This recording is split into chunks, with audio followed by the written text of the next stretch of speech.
하나님 말씀 봅니다. 열왕기하 10장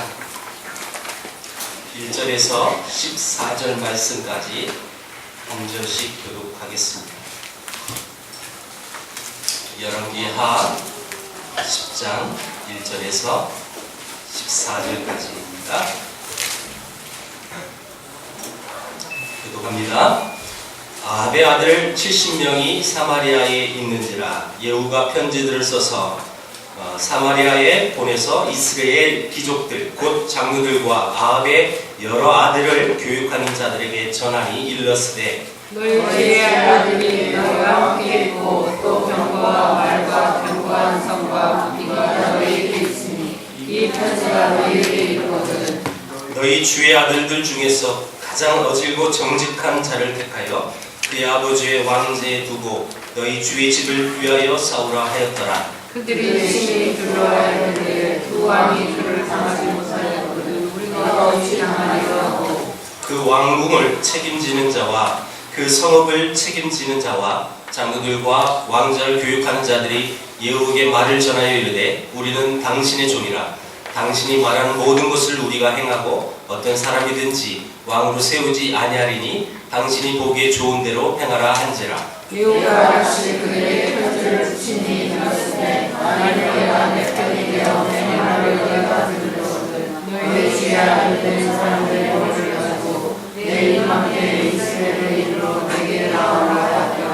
왕과 70명이 그 성읍의 귀족들 곧 그의 양육한 자들과 함께 있는 중에 편지가 그들에게 이르되 그들이 왕자 70명을 붙잡아 죽이고 그들의 머리를 광주리에 담아 이스라엘 예후에게로 보내니라. 사자가 장로에게 전하여 그 무리가 왕자들의 머리를 가지고 왔나이다.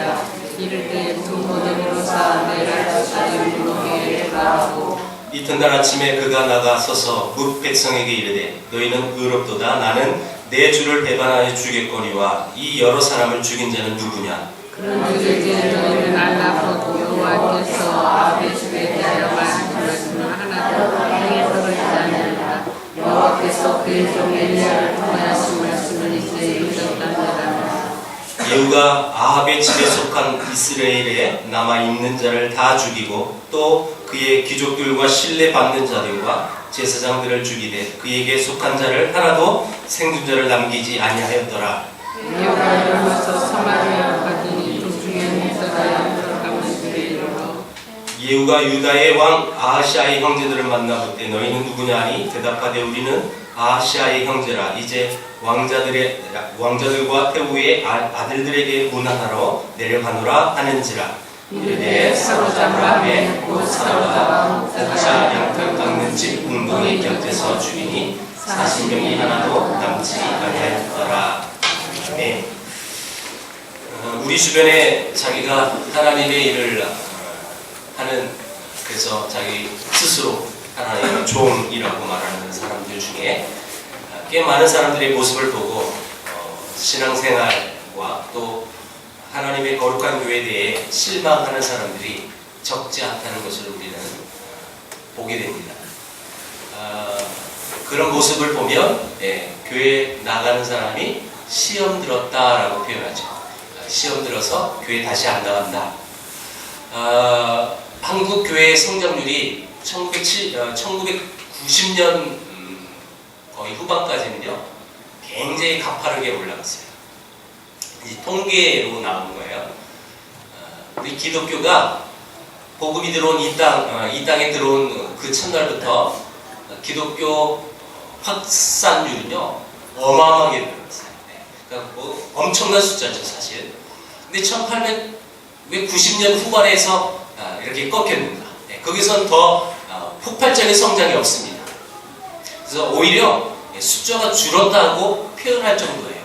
그러니까 1990년 말에 무슨 사건이 있길래 왜 거기서 꺾였을까?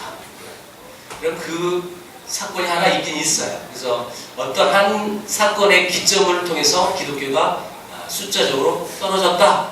그렇게 통계를 내는 사건이 있어요. 그게 다가올 미래를 준비하라. 다미선교회.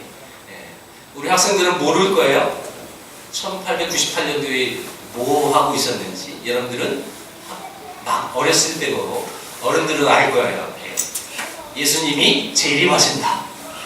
그래가지고 전국이 떠들썩했고 전국뿐만 아니라 회의 외신들도 그들이 휴거하는 모습을 중계하려고 얼마나 많이 왔는지 몰라요. 여러분 결국 어떻게 됐어요? 해프닝으로 끝났죠? 하나님이 다시 오실 그날은 아무도 알 수 없다고 분명히 성경에 기록했는데 이를테면 난 하나님의 특별한 계시를 받았다. 그래서 하나님의 종이다. 그래가지고 난 그 날짜를 알 수 있다. 그래서 그 사람들 다 재산 팔기 위해서 헌금하라고 하고 그거 안 되니까 그걸 챙기고 자기는 그 사건을 통해서 한국의 기독교는 숫자적으로 늘지 않습니다. 아주 정확한 그 기점이 그 사건입니다. 뿐만 아니라 여러 가지 하나님의 종이라고 말을 하면서 사람들을 정혹하고 또 하나님의 종이라고 말하면서도 그런 삶을 살지 못하면서 그들의 실체를 보게 되면 저게 정말 하나님의 사람일까? 하나님의 종일까? 저 사람이 흔히 말하는 목사일까? 이렇게 하면서 교회를 많이 떠나는 사람들이 우리나라에 굉장히 많습니다. 교회를 다녔던 사람이 지금 교회를 안 나간다고 했을 때 거의 다 상처 때문에 또 시험 들어서 잘 다녔던 그 교회 목사님이 또 장로님이 어찌됐든 하나님의 이름으로 또 주의를 감당하는 많은 사람들 그들을 통해서 하나님을 보지 못하고 하나님이란 그 존재 앞에 하나님의 종이라고 불려지는 사람들 때문에 시험 들어서 하나님조차도 거짓 믿음이 되어지는 사람들이 굉장히 많다는 거죠. 저는 개인적으로 그렇습니다. 하나님을 제대로 믿지 않는 사람들은 그 사람이 하나님의 종으로서 여러분 타당한지 타당하지 않는지 그건 상관없이 하나님을 제대로 믿었다면 그런 사람들을 통해서 시험 들어서 교회를 안 나가고 아예 신앙을 포기하는 건 잘못됐다고 저는 생각합니다. 여러분 그건 주가 아닙니다. 오늘은 여하튼 이런 사람들이 많다는 거죠. 하나님을 제대로 믿는 사람은 사람들에게 상처받고 시험받아도 하나님을 제대로 믿어야 됩니다. 하나님을 포기한다는 것은 말이 되지 않습니다. 여하튼 하나님의 종, 하나님의 사람들에 대한 부분을 오늘 본문을 통해서 우리는 고민해 볼 필요가 있다고 생각합니다. 과연 하나님의 종이라면 어떤 사람이어야 할까? 여러분 그것이 목사, 전도사, 유력한 직분을 갖고 있는 사람들만 호칭하는 용어일까요? 저는 전혀 그렇게 보지 않습니다. 하나님의 종, 하나님의 사람, 특별히 목사를 그렇게 불려지기도 하지만 여러분 어떻게 보면 하나님 앞에서 볼 때는 목사나 모든 사람들 간에 동일한 하나님의 종이죠. 자, 오늘 10절 한번 보십시오. 본문 10절 보면 한번 읽어볼게요. 다 같이. 시작. 그런즉 이제 너희는 알라. 곧 여호와께서 아합의 집에 대하여 하신 말씀은 하나도 땅에 떨어지지 아니하리라. 여호와께서 그의 종 엘리야를 통하여 하신 말씀을 이제 이루셨도다 하니라.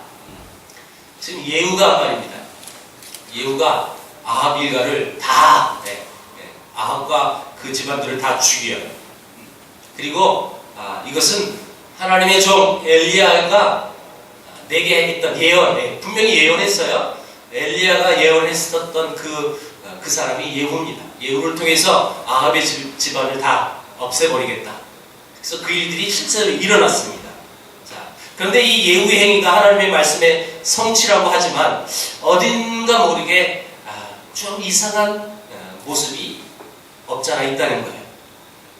정말 그가 하나님의 종일까? 물론 지금 하나님의 종이라는 표현은 엘리야를 표현한 말입니다. 하나님의 종 엘리야가 한 말이 이루어졌다. 나를 통해서. 여러분 이런 근거에 의해서 하나님의 종은 어떤 사람일까? 정말 하나님 원하는 그 종은 어떤 모습으로 살아갈까? 여러분, 특별히 하나님의 종은 거두절미하고 진실해야 하죠. 진실. 오늘 1절에서 14절 이 본문은 예후는 아합의 아들들 70명이 사마리아에 있다는 것을 알게 됐고, 그래서 귀족들과 또 장로들과 여러 신하들에게 편지했습니다. 자, 3절 보세요. 이 3절에 보면 그가 어떻게 했는지 나옵니다. 너희 주의 아들들 중에서, 보세요. 너희 주의 아들들 중에서 가장 어질고 정직한 자를 택하여 그의 아버지의 왕자에 두고 너희 주의 집을 위하여 싸우라 하였더라. 자, 여러분 2절 한번 보세요. 너희 주의 아들들이 너희와 함께 있고 또 병거와 말과 견과 성과 무기가 너희에게 있으니 이 편지가 너희에게 이르거든. 자, 너희들 잘 들어. 자, 나 예후야. 자, 싹 쓸어버리자. 다 죽여버리자. 편지 씁니다. 자, 그래서 4절, 여러분 그들이 이 편지를 받고 어떻게 반응한지 보세요. 그들이 심히 두려워하여 이르되 두 왕이 그를 당하지 못하였거든. 우리가 어찌 당하리요? 여러분 두 왕은 누구예요? 북이스라엘 왕과 남유다 왕, 다 죽여버렸어요. 그렇죠? 남유다 아하시아와 북아합. 지금 이 예후가요 다 죽여버렸어요. 자, 그런 사람이 우리에게 편지를 보내가지고, 야, 그 두 왕도 감당하지 못했는데 우리가 어떻게 저 예후를 대적할 수 있겠느냐? 여러분 바로 속된 말로 꼬랑지 내리는 모습이에요. 그래서 그들이 얘기합니다. 그들이 누군가 보세요. 5절. 그 왕궁을 책임하는 자, 그 성읍을 책임지는 자, 장로들, 왕자를 교육하는 자들이, 그들이, 자, 그 다음 말이에요. 예후에게 말을 전하여 이르되 우리는 당신의 종이라. 당신이 말하는 모든 것을 우리가 행하고 어떤 사람이든지 왕으로 세우지 아니하리니 당신이 보기에 좋은 대로 행하라. 완전히 꼬랑지 내리고요. 야, 두 나라의 왕도 죽였던 저 앞에 우리는 아무것도 할 수 없어. 그래서 그 앞에 뭐라고 얘기해요? 우리는 당신의 종입니다. 당신의 종입니다. 여러분 지금 이 종이라는 단어가 계속 나오죠? 하나님의 종은 엘리야라고 표현했어요. 그리고 이 왕궁 맡은 자들, 또 성읍을 책임지는 자, 장로들, 그리고 왕자들을 교육하는 자들, 다시 말하면요, 지도자들이에요. 그 지도자들이요 한마디로 얘기합니다. 우리는 당신의 종입니다. 이렇게 얘기합니다. 자, 예후가 다시 편지 씁니다. 6절에 너희가 내 편이 되려거든. 자, 잘 들어. 너희 주의 아들들의 머리를, 너희 주의 아들들은 누구예요? 주는요 너희들의 신하들의 주인 아합을 얘기합니다. 아합의 아들들을 머리를 치어라. 이게 뭐예요? 죽여서 그 머리 갖고 와. 이런 뜻이에요. 동서양이나 이런 막론하고 원수지간이 되면 그냥 목을 자르는 게 똑같나 봐요. 어디나 동서고금, 금은 아니죠. 요즘 머리 자르면 큰일 나죠. 옛날이나 지금이나 어느 지역이든 간에 이런 풍토가 있었나 봐요. 여러분 그를 죽여라. 그 징표가 뭐예요? 머리를 잘라서 머리만 갖고 와라. 이런 뜻이에요. 무시무시하죠? 여러분 소름 끼치죠? 요즘 젊은이들은 소름이 안 끼칠 거예요. 맨날 게임도 죽여버리는 거고, 우리 문화가, 요즘 벌어지는 이 문화 풍토가 게임에서 또 영화에서 죽이는 건 시시하게 주면 또 영화도 잘 안 돼요. 확실히 죽여야죠. 무서운 것도 확실히 무서워야 되고, 그런 시대에 우리는 살고 있습니다. 여러분 이건 정말 끔찍한 사건이에요. 끔찍한. 여러분 이 사람들이 누구예요? 아합의 아들들의 스승이에요. 왕자들을 교육하는 자들, 스승이라는 거예요. 스승. 그리고 자기들이 한때는 주의 아들로 모셔가지고 그들을 가르쳤던 스승이란 말이에요. 근데 그 스승도 여러분이 똑같아요. 우리는 당신의 종입니다. 당신이 하는 대로 다 할 거예요. 라고 그대로 순종합니다. 여러분, 그들이 목숨이 위험해지자 스승이고 뭐고 아무 필요 없습니다. 이 편지를 받는 즉시 자기들이 가르쳤던 그 아합의 아들들 그 70명을 잡아 죽이고 그 머리를 여러분 광주리에 남아서 나중에 보니까 어떻게 돼요? 큰 두 광주리에 묶어서 성 앞에 던졌더라. 그래서 그렇게 했어요. 그러면서 지금 예후가 말하고 있는 거예요. 하나님의 종 엘리야가 말했던 나 예후가 지금 하나님의 말씀이 그대로 이루어지게 했다라고 10절에서 얘기하고 있는 거예요. 오늘 본문이 그 내용이라는 거예요. 여러분, 이런 예후가 하나님의 종이라고 말할 수 있을까요? 아니면 하나님의 종이라고 말하지 못할까요? 사실 하나님의 마음은 눈꽃만큼도 예후에게는 나타나지 않습니다. 교활한 세속적인 모습들만 나타나는 사람을 하나님의 종이라고 부르기는 조금 무리가 있죠. 근데 뭐가 우리에게 어려움이 있어요? 분명히 그가 하나님이 지시해서 기름을 부었단 말이에요. 그렇죠? 왕까지 됐단 말이에요. 북이스라엘이라는 남유다 왕 똑같이 왕이 된다는 것은 기름을 부어야 가능한다고 했어요. 우리 늘 제가 반복적으로 얘기합니다. 이런 구약시대에 기름 부음을 받아서 그 직분을 수행하는 여러분 세 개의 직분이 있다고 했죠. 지금 왕이 하나 있고요. 또요? 선지자, 또요? 제사장. 이 세 직분은 이를테면 여러분 유력한 직분입니다. 그것도 자기 멋대로 한 것도 아니고 하나님이 예언으로 이런 부분에서 하나님의 종이라고 말해야 될 것 같기도 하고 또 이런 모습을 보면 아닌 것 같기도 하고 헷갈려요. 네.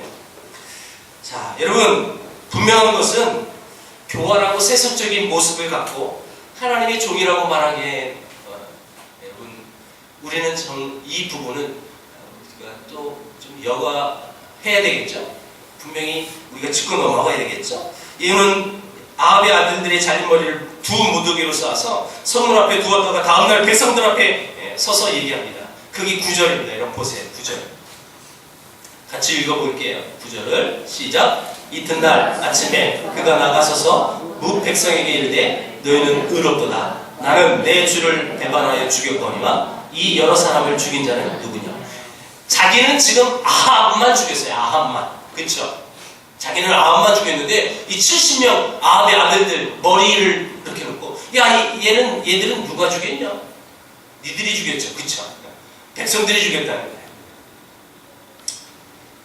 여러분 이 대량 학살을 했음에도 불구하고 백성들은 예후가 결백하다고 생각하도록 만들기 위하여 또 예후 한 말이기도 합니다. 이 말은요.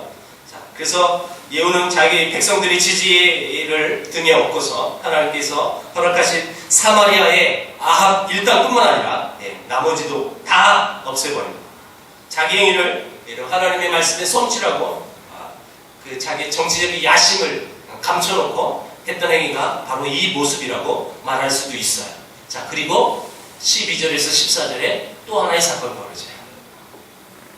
유다왕 아하시아의 형제들을 만나 신분을 확인한 다음 그 다음 40명이나 되는 사람을 하나도 남김없이 죽여버립니다. 지금 여러분 이 예후는 북이스라엘의 이를테면 요즘 용어로 쿠데타에 있어요. 그래서 아합을 죽이고 아합의 아들들을 죽여서 분명 북이스라엘 왕이 되는 사람이에요. 그런데 지금 지나가다가 남유다 왕 그 형제들을 만났어요. 자, 신분 확인하고 너 남유다 왕족의 형제들이구나. 다 죽여버려요. 자기가 왕이 되는 데 있어 걸리는 그 모든 것을 제거함으로 정치적인 이빨을 드러내죠. 우리나라 역사 속에도 이런 비슷한 사건이 하나 있죠. 왕자의 난이라고. 태조 이방원. 어마어마한 사람이죠. 태종이죠. 그래서 엄청난 일들이 대학살이 벌어지죠. 그러면서도 처음에 자기가 드러나지 않습니다. 자기가 곧바로 왕 되지 않습니다. 그 사람은. 자기가 다 주도해서 죽여놓고 자기 형님을 둘째 형님을 정종을 세우죠. 요즘 말로 바지사장이에요. 바지사장. 그리고 훗날 그의 야심을 드러내서 그가 왕이 되는 거예요. 그렇죠? 여러분 자기의 걸림돌이 되어지는 것 다 없애버려야 돼. 여러분 그런 계략과 그런 술수를 다 씁니다. 오늘 성경의 19절에 나중에도 또 바알을 섬기는 사람들을 다 이제 속여가지고 다 죽여버린 사건도 있어요. 그 부분 좀 통쾌한 사건이기도 하지만 그 19절에 이렇게 표현합니다. 개책이라고 썼어요. 개책. 여러분 옛날 성경은 괴라고 썼습니다. 괴. 개정 한글판은 괴. 지금 성경 지금 개책. 여러분 개개는 무슨 뜻이에요? 사람을 속여서 속임수로 사람을 후려친다라는 뜻이 개거든요. 여러분 이런 사람이, 이런 사기꾼이, 이런 목사꾼이 하나님의 종이라고 막 불리기는 조금 무리수가 있다는 거예요. 무리수가. 여러분 사람을 사기쳐서 그리고 제거하고 그런 전문적인 그런 사람들을 하나님의 종이라는 말을 우리는 쓸 수가 없습니다. 스스로 아무리 자신이 하나님의 종이라고 해도 여러분 거짓의 아비배가 되는 거고 사단의 종일 뿐이죠. 요즘은 그 사단의 종으로 쓰임받는 사람들이 얼마나 많이 있습니까? 이 시대에 다 내가 하나님의 계시를 받았다고 나만 따르라고. 여러분 그건 다 사기꾼이에요.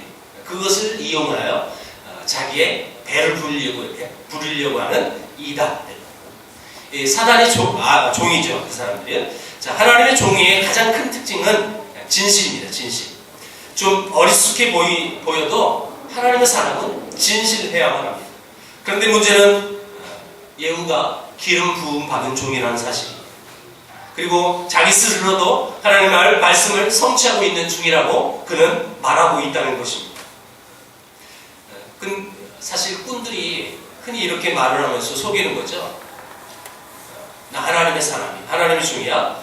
그래서 여차에 차차하니까 이렇게 해. 사람 속에서 후려치는 거예요. 여러분 하나님이 그렇게 일하십니까? 하나님께서 뭐가 부족해가지고 하나님의 일들을 진행할 때 속임수로, 사기로 그렇게 여러분 사기쳐서 사람들을 깜짝 놀라게 내가 하나님이야. 난 스스로 있는 하나님이라니까 그렇게 보여주신 하나님으로 나타나셨어요? 그건 아니거든요. 방법이 잘못됐다는 거죠. 여러분 하나님의 종, 하나님의 사람 그들의 특징이 뭡니까? 여러분 하나님의 일을 하는 사람을 종이라고 하고 하나님의 사람이라고 말한다면 그 일을 시킨 분이 하나님이라는 거예요. 그렇다면 하나님의 사람, 하나님의 종이라고 불려지는 사람은 하나님 아버지의 마음을 그 안에 품고 있어야 하나님의 사람입니다. 그런 사람을 하나님의 종이라고 부를 수 있는 거죠. 하나님을 닮고 하나님의 마음을 여러분 품은 사람들이 그 사람들이 진짜 하나님의 사람이라고 불리죠. 빌립보서 2장에 이런 말씀이 있습니다. 너희 안에 이 마음을 품으라. 곧 그리스도 예수의 마음이니. 너희 안에 예수 그리스도의 마음을 품어야 되는 거예요. 그럼 하나님 아버지의 마음이 없는데 하나님의 일을 한답시고 말만 떠들고 그리고 그 앞에서 사람을 속이고 사기치면 하나님의 사람이 될 수가 없는 거죠. 먼저 하나님의 일을 하는 사람은 하나님의 마음이 그 안에 있어야 되는 거예요. 그걸 확인해야 된다는 거예요. 부활하신 예수님께서 여러분 실수투성이었던 베드로에게 나타나서 뭐라고 말씀하셨습니까? 내 양을 먹이라, 내 양을 치라고 했을 때 여러분 베드로에게 한 조건의 말씀이 있었어요. 너 정말 나 사랑하니? 이 말밖에 안 했어요. 그렇죠? 너 나 사랑하느냐? 너 지금 내 양을 먹이고 내 양을 치는 데 있어서 너 나한테 뭐 할 수 있냐? 조금 할 수 있는 거 있냐? 너 나를 섬길 수 있는 그 어떤 조건들이 베드로 너 있냐? 내가 아무리 너를 눈 씻고 봐도 없을 것 같아. 내가 다 알아 임마. 너 다 울기 전에 3번 다 부인했잖아. 이렇게 얘기했나요? 오직 예수님은 너 나를 사랑하느냐? 내 양을 먹이라. 이 말씀만 하셨어요. 어떤 조건을 베드로에게 말씀하지 않았습니다.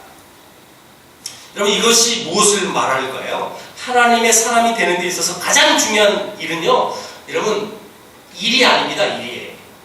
여러분 우리는 많이 착각하고 여러분 잘못 오해하고 있는 것들이 바로 이거거든요. 하나님의 사람이니까 하나님의 종이니까 하나님의 일을 해요. 근데 그 일이 중요하다고 생각해. 정말요. 너 나를 사랑하느냐? 여러분, 가장 하나님의 일을 하는 데 있어서 우리가 여러분 붙들어야 할 대목이 바로 이거예요. 정말 하나님을 사랑하는 마음 속에서 그 일을 하고 있느냐? 정말 예수님을 사랑하는 마음이 내 안에 있느냐? 여러분, 하나님의 일을 하는 사명자에게 가장 중요한 것이 그 사람의 마음에 하나님의 마음이 있느냐 없느냐, 하나님의 마음을 품고 있느냐 없느냐, 이것이 가장 중요한 것입니다. 왜요? 하나님의 일을 하기 위해선 우리가 어떻게 모집된 아르바이트생이 아니에요. 하나님의 일을 하는 데 있어서 그 일을 할 사람이 없어서 우리를 불러주신, 그래서 그 일을 대체하는 그런 대상으로 불러주시지 않았습니다. 하나님의 일을 할 때 가장 중요한 초점은 뭐냐면 그 일을 통해서 나 자신이 먼저 변화해야 되거든요. 여러분, 우리를 파출부로 또 아르바이트생으로 불러주신 것이 아니라, 여러분, 우리는 하나님의 자녀를 불러주셨고 또 예수 그리스도의 신부로 우리는 부름을 받았기 때문에 그 일이 중요한 게 아니에요. 근데 많은 우리 신앙인들이 착각하고 있는 건 그 일을 생각해요. 여러분, 자녀의 영광은 아버지의 영광을 나의 것으로 누리는 것이 최대의 축복이죠. 나 자신이 하나님의 일을 하면서 삶이 변하고 또 성품이 변하고 세상을 살아가는 그런 방식들이 여러분 바뀌어져야 됩니다. 이것이 바뀌어지지 않고 어떻게든지 그 일을 내가 할까? 누가 할까? 여러분, 나에게 그 일을 맡기신 그분이 하나님이라는 사실을 바로 알아야 돼요. 여러분, 그것을 바로 알면 그 일을 행하기 전에 제일 먼저 우선순위가 그 일을 행하는 것이 아니라 나 자신이 변하고 나 자신이 하나님의 성품으로 닮아가고 나 자신의 마음이 하나님 아버지의 마음을 지금 갖고 있느냐, 이것을 체크해야 하는 건데, 그렇지 않으니까 주객이 여러분 바뀌게 되는 거죠. 주객이.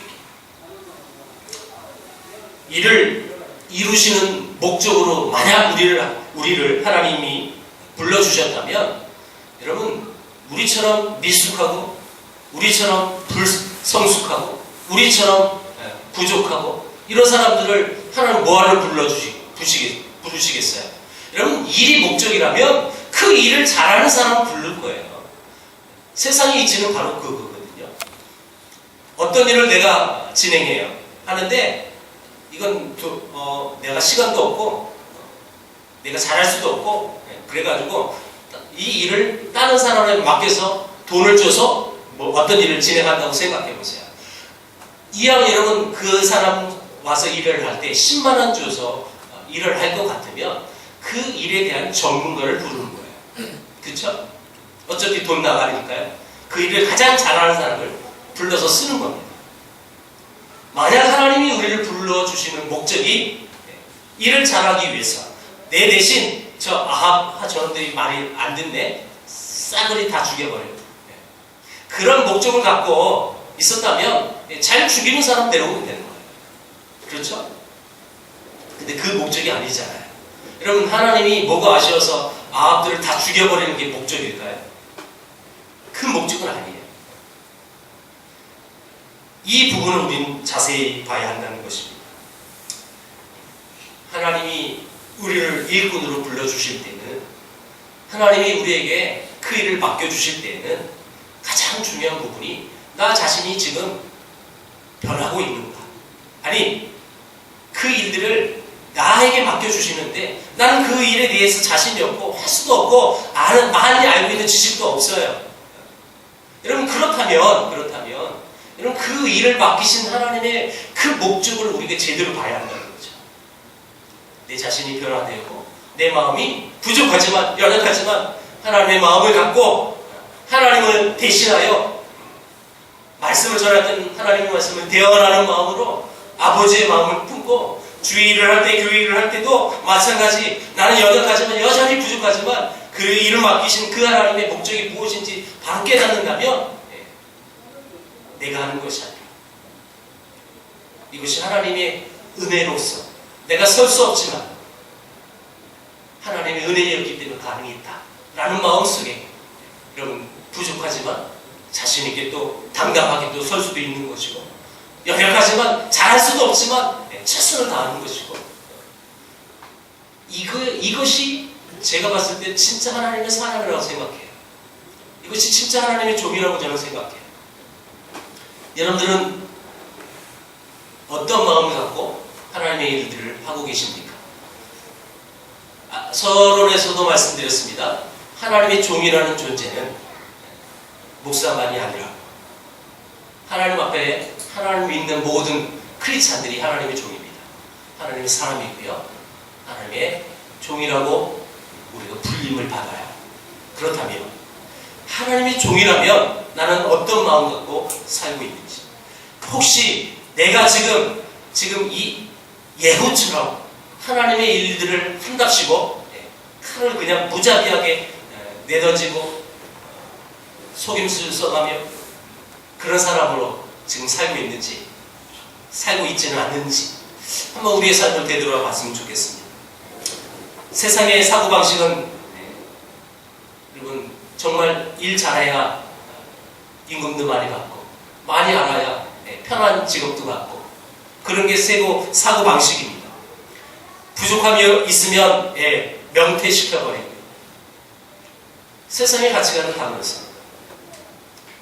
여러분, 우리가 지금 교회 일을 하고 또 하나님의 일을 하면서, 저 또한 마찬가지죠.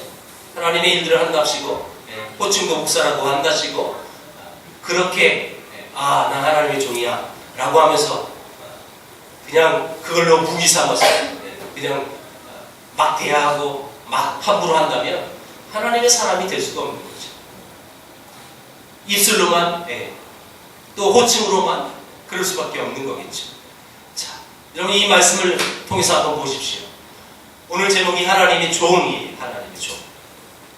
난 하나님의 종이라고 불릴 수 있는 사람이니까 먼저 그걸 체크해야 되겠죠. 자, 수요 예배 나올 정도의 신앙이면 하나님의 종이라고 저는 그렇게 보고 싶어요. 자, 우리가 하나님의 종이라고 일단 다 우리 이 자리에 앉아있는 모든 사람들이 하나님의 종이에요. 자, 하나님의 종인데 정말 그 종에게 맡겨주신 하나님의 목적이 뭘까? 말씀 중에도 말씀드렸어요. 여러분, 그 일을 맡기신 하나님의 목적이 분명히 무엇일까 고민을 해봤는지, 그 일을 맡기 위해선 늘 여전히 난 부족한데, 난 여전히 할 수 없는데, 맞아요. 나는 그게 진짜 고백이라고 생각해요. 아니, 지난주에 와서 부족하다고 그랬고, 오늘도 와서 또 수요일도 와가지고, 또 이 돌아온 주일날 또 부족하다고 그럴 거예요. 또 매번 하나님 앞에 나와가지고 하나님의 연약하고 부족한 이체 많은 죄를 하나님의 사랑을 하나님의 은혜로 구원해 주셔서 예배하고 기도하고 이런 놀라운 듣고 주시면 감사합니다. 또 여전히 그렇게 기도할 거라고. 자, 그렇다면 이게 잘못된 걸까요? 아니요. 저는요, 날마다 하나님의 품에 나왔을 때, 하나님께 앞에서 예배 드릴 때마다 그런 고백을 해야 되는 거예요. 왜요? 진짜 부족함이 있잖아요. 진짜 우린 연약하잖아요. 늘 하나님만 생각하고 늘 하나님께 예배하겠다고 고백했는데, 여러분 주일날 그렇게 고백해 갔는데도 불구하고 3일 여러분 우리의 삶을 보세요. 그랬나요? 여전히 하나님 앞에 그렇게 고백할 수밖에 없어요. 제가 아는 하나님은 그 고백을 가장 좋아하신 하나님인 것 같아요. 우리가 마지막 찬양한 은혜로다. 은혜예요. 이 자리에 나와 있는 것도 은혜고, 부족하지만 연약하지만 하나님의 일들을 감당할 수 없는 존재지만 이 모양이라도 내가 하나님 앞에 예비하고 남들 앞에도 서고 그 모든 것들, 그게 은혜예요. 그 은혜를 주신 하나님 앞에 하나님, 이 부족한 사람에게 은혜 주셔서 감사합니다. 이런 마음으로 일을 하고 있는 거죠. 이것이 이 말씀을 통해서 우리 마음속에 좀 정화가 되어야 될 것 같아요. 내 자신이 지금 변하고 있는 것인지, 그 일을 맡기신 그 하나님, 사람이 없어서 나를 불러주신 건 아닐 텐데, 그렇죠? 여러분, 일을 목적으로 한 하나님은 더 많이 배우신 분들을, 더 돈도 많으신 분들을 불러주셨을 거예요. 그렇지 않겠어요? 일을 맡기시려면, 일이 목적이라면. 그런데 우리 하나님은요, 우리를 그렇게 불러주시 않았다. 아무것도 자랑할 것이 없고 아무것도 내세울 것도 없는 우리 존재들을 하나님은 예수 그리스도를 이 땅에 보내주셔서 우리를 살려주셨고, 그 하나님의 사랑과 은혜를 날마다 주의 전에 나와서 고백하는 우리의 모습들을 하나님은 지금도 기뻐하실 거예요. 우리 하나님의 종이라고 우리가 생각했을 때, 정말 하나님의 사람이라고 믿지 않는 사람들 앞에서도 우리가 당당하게 얘기할 수 있을 때, 이런 나의 존재의 근거를 갖고 얘기하고 있는지, 늘 와서 그게 은혜라니까, 그게 사랑이라고 그러니까 그렇게만 알고 지나가는 것은 아닌지 다시 한번 우리 삶을 되돌아보기를 원해요. 정말 그 일을 맡기신 그 하나님께서 내가 하나님의 종이라면 하나님의 종다운 마음가짐을 하고 언행을 하고 또 하나님의 일들을 감당할 수 있는 나 자신이 되어 있는지, 이 시간 하나님 앞에 그렇게 기도하며 우리 앞에 주님 앞에 나아가는 저와 여러분 되길 주의 이름으로 축원드립니다. 기도하겠습니다. 하나님 감사합니다.